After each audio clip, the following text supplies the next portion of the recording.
सर्दी, सर दर्द, कमर दर्द या फिर हो जोड़ों का दर्द तो लेकर आई है दोस्तों आज विंटर स्पेशल में अपनी स्नेहा माँ की किचन में खास लड्डू की रेसिपी। ये तो हम सभी जानते हैं कि इस मौसम में हम सभी की इम्यूनिटी बहुत जल्दी डाउन हो जाती है, तो क्यों ना कुछ ऐसी रेसिपी बनाई जाए जिससे हम लोगों की हेल्थ भी बरकरार रहे और जो चीज़ भी स्वादिष्ट बन के तैयार हो। थोड़ा सा भी सर्दी जुकाम हो जाता है तो तुरंत हम डॉक्टर्स के पास भागते हैं, तो डॉक्टर के पास ना जाके हम घर पे कुछ बढ़िया सी ऐसी रेसिपी आज बनाएंगे। तो चलिए दोस्तों, ज्यादा समय वेस्ट ना करते हुए करने आज की एक खास लड्डू की रेसिपी स्टार्ट। तो यहाँ पे है दोस्तों मेरे पास 1 किलो मावा, जो कि हमारे घर का ही निकला हुआ है, यानी कि ये मावा हमारे गांव से आया है। तो आज इसी मावा से ये खास लड्डू की रेसिपी मैं बनाने वाली हूँ। एकदम शुद्ध मावा है दोस्तों। जो बाजार का मावा होता है वो मिलावट वाला होता है, लेकिन ये घर का मावा है तो एकदम शुद्ध मावा है। तो आप बिना मावा के भी इस लड्डू को बना के तैयार कर सकते हैं। तो वो कैसे बना सकते हैं मैं आपको आगे बताने वाली हूँ। तो यहाँ पे मावा एक दिन पहले का है, क्योंकि गांव से आया हुआ है। तो इस मावा को पहले छोटे छोटे पीसेस में कट कर लूँगी, क्योंकि ये थोड़ा सा टाइट भी हो गया है रखे हुए। तो यहाँ पे इसको मैंने इस प्लेट में निकाल लिया, फिर इसको मैं चाकू की हेल्प से थोड़ा थोड़ा कट कर लूँगी। तो इस तरीके से मावा को मैंने छोटे छोटे पीसेस में कट कर लिया, क्योंकि इसको अभी हमें कढ़ाई में डालना है। और कढ़ाई में हम इस तरीके से डायरेक्ट इतना सारा मावा तो डाल नहीं सकते थे। तो यहाँ पे बढ़िया से इसको हमने कट कर लिया। अब चलते हैं गैस की तरफ, और गैस में हमने रख दिया कढ़ाई, और इसमें मैं डालूंगी 2 छोटे चम्मच देसी घी। और यहाँ पे हमने ले लिया गोंद। गोंद के फायदे तो दोस्तों हम सभी जानते हैं, और सर्दियों में तो गोंद खाना बहुत ही हेल्दी होता है। अगर आप एक लड्डू मॉर्निंग में 1 गिलास दूध के साथ ले लेते हैं दोस्तों, तो आप पूरा दिन एनर्जेटिक रहने वाले हैं और बिल्कुल भी आपको थकान या कमजोरी महसूस नहीं होने वाली है। तो लो टू मीडियम फ्लेम पे इस तरीके से हम गोंद को सेक लेंगे। जब गोंद सिक जाता है तो इस तरीके से एकदम ये खिला खिला हो जाता है। तो यहाँ पे गोंद सिक चुका, और एक बार में आप सारा गोंद ना डालें, यानी कि जितना भी आप गोंद यूज़ कर रहे हैं थोड़ा थोड़ा करके ही सेकेंगे। अगर आप एक साथ सारा गोंद सेकेंगे तो उससे जो गोंद में गांठें पड़ जाती है। तो यहाँ पे मैं 2 बार में या फिर 3 बार में इस गोंद को सेक के तैयार कर रही हूँ। यहाँ पे जितना आपको लगता है उतना घी डालते जाइए, और थोड़ा थोड़ा गोंद डाल के इसको सेक लीजिए, क्योंकि अगर हम एक साथ बहुत ज़्यादा घी डाल देते तो ये बहुत जल्दी घी भी अब्जॉर्ब कर लेता है गोंद, इसलिए एक साथ हमें बहुत ज़्यादा घी का भी यूज़ नहीं करना है। तो यहाँ पे आप देख सकते हैं कितना बढ़िया एकदम खिला खिला ये गोंद हमारा सेक के तैयार होता जा रहा है। और बस अब इस गोंद को हम निकाल लेंगे एक प्लेट पर। तो यहाँ पे सारा गोंद हमने सेक के तैयार कर लिया है। अब इसी कढ़ाई में दोस्तों जो हमने मावा कट करके रखा है वो सारा मावा हम डाल देंगे इस कढ़ाई में।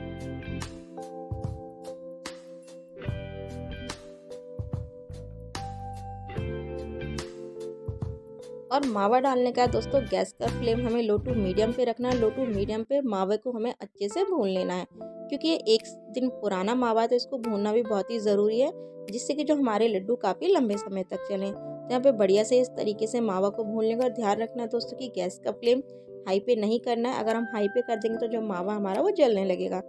तो बस इस तरीके से लगातार हमें मावा को 3 से 4 मिनट तक भून लेना है। और इस तरीके से भूनने का दोस्तों फिर से एकदम ये रबड़ी के फॉर्म में, यानी कि मावा के फॉर्म में आ जाएगा। यहाँ पे जब मैंने आपको दिखाया तो एकदम ये थिक था, लेकिन जब इसको हम लगातार भूनते रहेंगे तो एकदम ये पतला हो जाएगा। तो ये देखिए दोस्तों, जिस तरीके से मावा जब हम ताजी बनाते तो इस तरीके से होता है, और जब हम इसको हम ठंडा करने के लिए छोड़ देते तो एकदम ये थिक हो जाता है। तो हमारा एकदम ये मावा बन के तैयार हो चुका है। जिस तरीके से हम नॉर्मली मावा बनाते थे, यहाँ पे बहुत ही अच्छे से मावा हमारा भुन भी चुका है। अब दोस्तों इसमें हम डालेंगे बाकी की चीज़ें। तो यहाँ पे सबसे पहले हम डालेंगे शक्कर। तो आप चाहें तो इनको और ज़्यादा हेल्दी बनाना चाहते हैं तो जो धागे वाली मिश्री होती है उसका भी यूज़ कर सकते हैं। उसको थोड़ा सा कूट लीजिए, या फिर इसी तरीके से नॉर्मली आप अपने अनुसार जितना आपको मीठा पसंद है उसके हिसाब से डाल सकते हैं। तो यहाँ पे मैं एक बड़ा कटोरा ही ले रही हूँ, कप ले रही हूँ। यहाँ पे मैं करीबन आधी किलो से ऊपर शक्कर का इसमें यूज़ कर रही हूँ। तो यहाँ पे मैंने एक बड़ा कप डाला है, उसमें आधा कप डाला है। तो यहाँ पे अच्छे से शक्कर डालेंगे, इसको कर लेंगे मिक्स।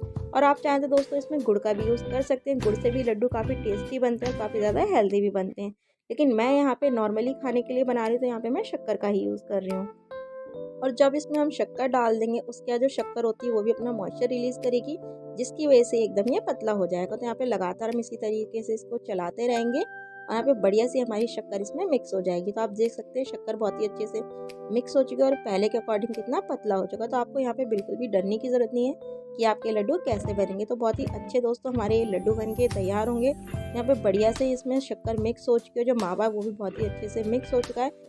और बस इसको हमें लगातार चलाते रहना है जब तक कि इसका एक कलर चेंज ना हो जाए और ये थोड़ा सा थिक ना हो जाए। तो यहाँ पे बहुत ही बढ़िया से बन के इस तरीके से तैयार होगा। वैसे दोस्तों अगर आप इसको इस तरीके से भी खाएंगे ना तब भी एकदम ये रबड़ी लगने वाली है, बहुत ही टेस्टी लगने वाली है।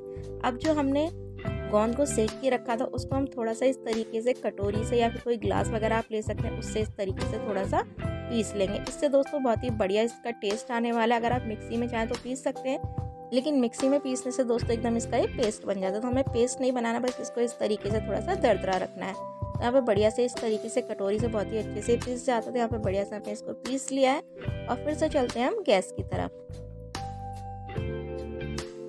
तो इस गोंद को हम डाल देंगे इसी कढ़ाई में, साथ में अच्छे से कर लेंगे मिक्स।